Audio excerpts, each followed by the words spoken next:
This is the future.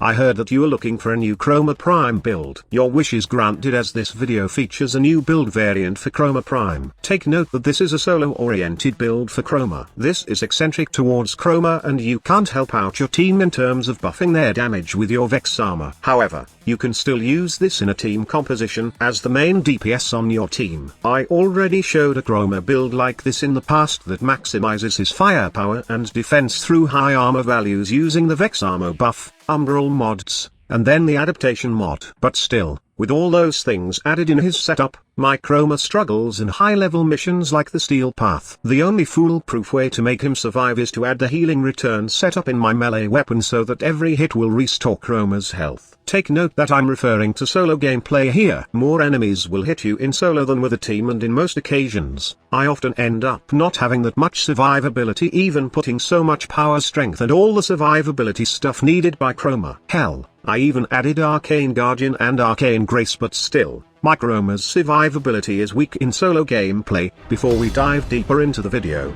I would like to share a game that I am 100% sure you will love. If you are like me, who love to experiment on stuff like the builds and combos that Warframe and even the Helminth system gives, then I am sure that you will love this mobile game called Monster Legends. It's free on both iOS and Android devices, and in fact, you can download the game right after you have watched this video. In Monster Legends, you will enjoy collecting hundreds of monsters, choose different sets of skills, and boost your strategy in action-packed fights. You can start by building a world for your monsters to live. Fill it with habitats, monster islands, monster cities, and also, you can breed new species for your ultimate monster squad. You can also feed them so they can grow and evolve into something stronger. The best part is, there are tons of combinations, evolutions, and strategic gameplay in the game that I'm sure you will love. If that's not enough reason to make you play Monster Legends, then famous YouTubers like MrBeast and Dream are also playing this game, and in fact, the developer already added their very own unique monster in the game which you can collect and evolve. The game also comes with competitive plays, and you can fight in different PvP modes and even compete in real time with your friends. The good thing about Monster Legends is that it doesn't run out of content, and they have an event in store for you guys every week so you can play a new adventure. If you download the game right now using the link in the pinned comment, then you will get a special reward worth $30. This includes a 50,000 food for your monster,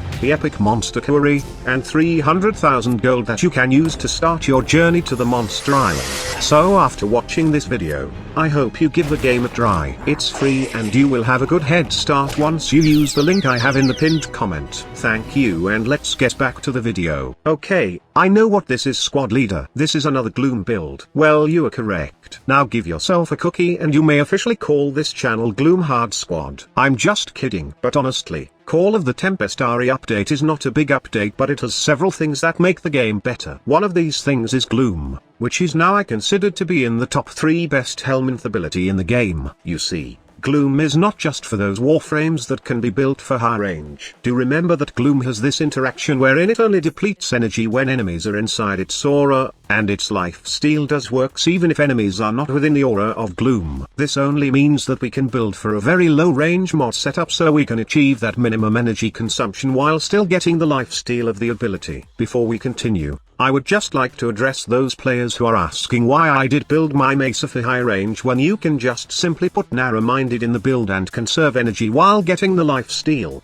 What you are watching on your screen is a Mesa built with narrow-minded, and as you can see, I'm in big trouble with the slightest mistake of not hitting enemies with my regulator since I am not using Shatter Shield. If I use Shatter Shield, then it would give me 95% damage reduction, which would make energy regeneration with Hunter Adrenaline inefficient. The Mesa build with Gloom I have shown you was a mean max build. The slow of Gloom allows you to control the enemies hitting you, allowing you to regenerate health while in Peacemaker, and regenerate energy safely at the same time. You can check out that Infinite Mesa Peacemaker build in the pinned comment after this video. For now, let's focus on Chroma. While my Mesa setup needs range, my Chroma Gloom setup is different and works without any range at all. Unlike Mesa, Chroma only need the lifesteal of Gloom and you can put narrow-minded on your build. The build I'm using is the usual high duration and high power strength mod setup to make both his elemental ward and Vex armor great. Now, you could add more power, strength and survivability in your build by replacing Hunter Adrenaline with Rage, and using Umbral Fiber instead of Prime Flow in your build. Surprisingly, I was having enough energy throughout all my testings in Steel Path missions without the Prime Flow mod. Anyway, you will only need energy when to recast both Vex armor and elemental ward. For the Gloom part, you won't be dealing high energy drain with this ability since you will only get 5 meters of range. In most cases, enemies with guns will not even approach that radius of Gloom, allowing you to maintain the ability while killing enemies with guns or even melee weapons that have range attacks like Redeemer Prime and Struffer. Also, don't forget the Glaive Prime nuke setup. However, I would not recommend having just 200 plus energy while dealing with infested enemies. You will make your lizard commit suicide if you do this since most of infested enemies are melee oriented, and there are times wherein you get hoarded by infested which has energy drain features. So, you should Prime Flow in your build when dealing with these monstrosities. Other than that,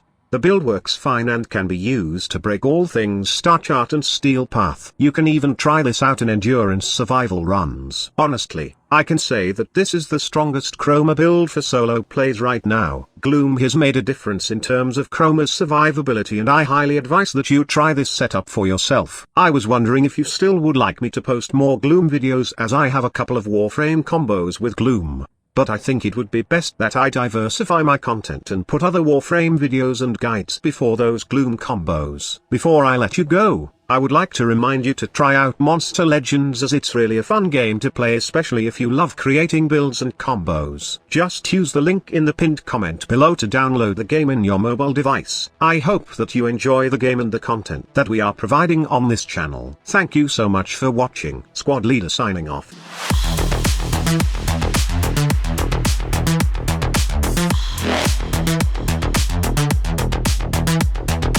Evolution.